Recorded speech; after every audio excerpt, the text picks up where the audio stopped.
Obrigada, doutor Vinícius. Doutor David tem a palavra. Muito obrigado. Meritíssimo juízo da primeira vara criminal da comarca de Jacareí. Em resumo, excelência, trata-se de ação penal movida pelo Ministério Público do Estado de São Paulo, em que se apura uma suposta acusação do crime de tráfico de drogas previsto no artigo 33 da Lei 11.343 de 2006. Oferecida a denúncia, o acusado fora devidamente notificado, caso em que apresentou resposta à acusação, a denúncia fora recebida, então designou-se a presente audiência de instrução, debates e julgamento. No caso da instrução, foram colhidos os depoimentos de 2 testemunhas de acusação e 3 testemunhas de defesa. Ao final, procedeu-se, portanto, ao interrogatório do réu. O acusado respondeu ao processo em liberdade, se apresentar qualquer tipo de problema ao Estado. Em síntese, este é o relatório do quanto necessário. Excelência. No mérito, excelência, data máxima venia ao entender do ilustre representante do Ministério Público, a defesa entende que a pretensão punitiva deve ser julgada improcedente, absolvendo-se o acusado, portanto. É que, diante do conjunto probatório produzido, verifica-se que não há provas aptas a demonstrar de maneira segura que o acusado teria praticado o crime em que veiculado na denúncia. Embora a materialidade delitiva esteja reconhecidamente comprovada, a prova oral produzida pela acusação não encontra, no entender desta defesa, respaldo nos demais elementos dos autos. Os policiais militares ouvidos em juízo não prestaram depoimentos uníssonos, carecendo suas versões de elementos de informação que pudessem determinar de maneira segura que as drogas atribuídas ao réu de fato lhe pertencessem e que estariam destinadas ao comércio ilícito de entorpecentes. Em seu interrogatório, quando tinha a opção de permanecer silente, optou por falar e negou a prática delitiva.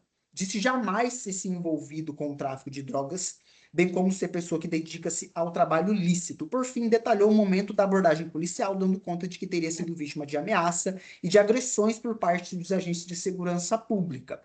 Fato este confirmado pelas testemunhas de defesas ouvidas, especialmente por sua companheira testemunha, inclusive esteve presente no momento da abordagem policial, e também pelo próprio policial Delgado, ouvido em juízo. Pois bem, excelência, ao analisar-se, portanto, que produzido ao longo da persecução penal, entende a defesa ser caso de absolver o réu da acusação. A versão apresentada na denúncia não fora confirmada em juízo e, ao fazer-se uma análise cuidadosa da prova indiciária, também não na fase inquisitiva. Ademais, quando analisamos a prova produzida, nós vemos que ela se baseia exclusivamente no depoimento dos policiais que, embora devam ser de fato considerados, não possuem valor inquestionável. No julgamento do Arésimo número 1.936.939 do Rio de Janeiro, o Superior Tribunal de Justiça asseverou a necessidade de superar-se este entendimento. Ou seja, no voto, o ministro Ribeiro Dantas, Sua Excelência disse ser, abre aspas, ingênua e irreal a ideia de que policiais nunca mentiriam em seus testemunhos ou nunca teriam motivos para incriminar falsamente um réu que não conhecem. Fecho aspas. Também ressaltou que, abre aspas mais uma vez, a má conduta policial é uma das principais causas de anulação de condenações de pessoas inocentes. E aí, fecha aspas. A baila de tais considerações, excelência, tem-se que as partes no processo têm o direito de confrontar as provas trazidas ao crivo judicial, que é a forma prevista para a validade ao que se tenta provar. Com efeito, não se deve permitir num processo penal dialético e democrático que se condene alguém com base exclusivamente em depoimentos policiais, sob justificativa de haver presunção de legitimidade.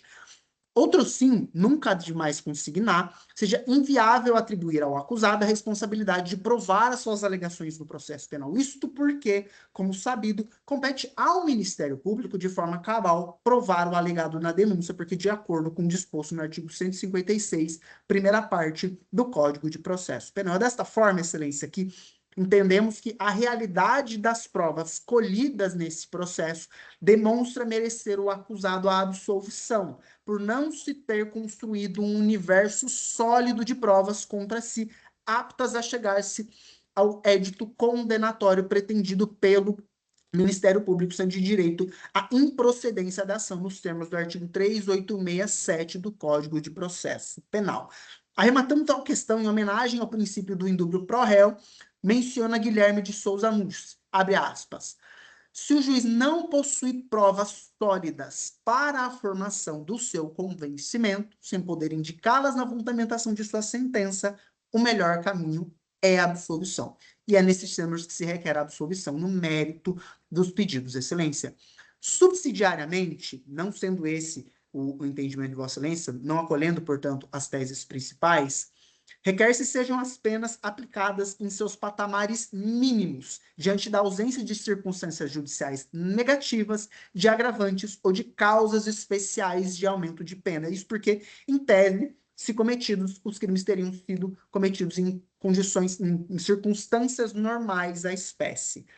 Registre-se, ademais, a primariedade, os bons antecedentes, a ausência de elementos indicativos de que o réu dedicasse-se a atividades criminosas ou de que integrasse a organização criminosa, daí porque é o caso de reconhecimento da figura do tráfico privilegiado na forma do artigo 33, parágrafo 4º da Lei 11.343 de 2006, em seu patamar máximo, Excelência.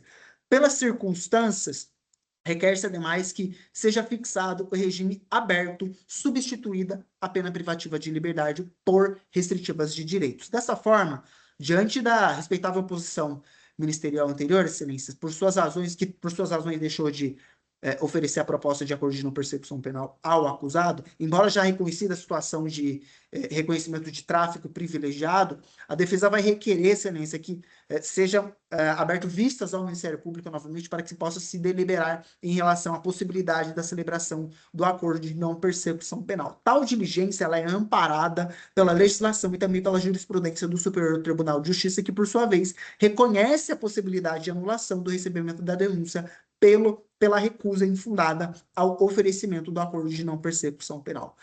Por derradeiro, Excelência, tendo o acusado respondido a todo o feito em liberdade, sem apresentar qualquer tipo de problema ao Estado, bem como nos termos do que prevê o princípio da presunção de inocência, é o caso de garantir-se ao réu o direito ao apelo em liberdade. Nesses termos, Excelência, que se requer no mérito a improcedência, portanto, da ação, com a consequente absolvição do acusado pela absoluta falta de provas, e subsidiariamente, não sendo esse o entendimento de Vossa Excelência, requer-se a eventual aplicação das penas no mínimo legal, tendo em vista que não há o reconhecimento de circunstâncias judiciais negativas, de agravantes ou de causas especiais de aumento de pena.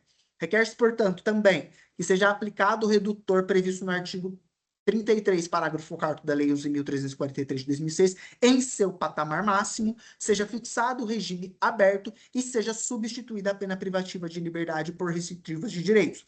Ademais, requer-se também a remessa dos autos ao Ministério Público para que possa deliberar acerca da possibilidade de realizar-se proposta de acordo de não persecução penal e, por fim, que seja garantido ao acusado o direito ao apelo em liberdade. É o que se requer, Excelência. Muito obrigado.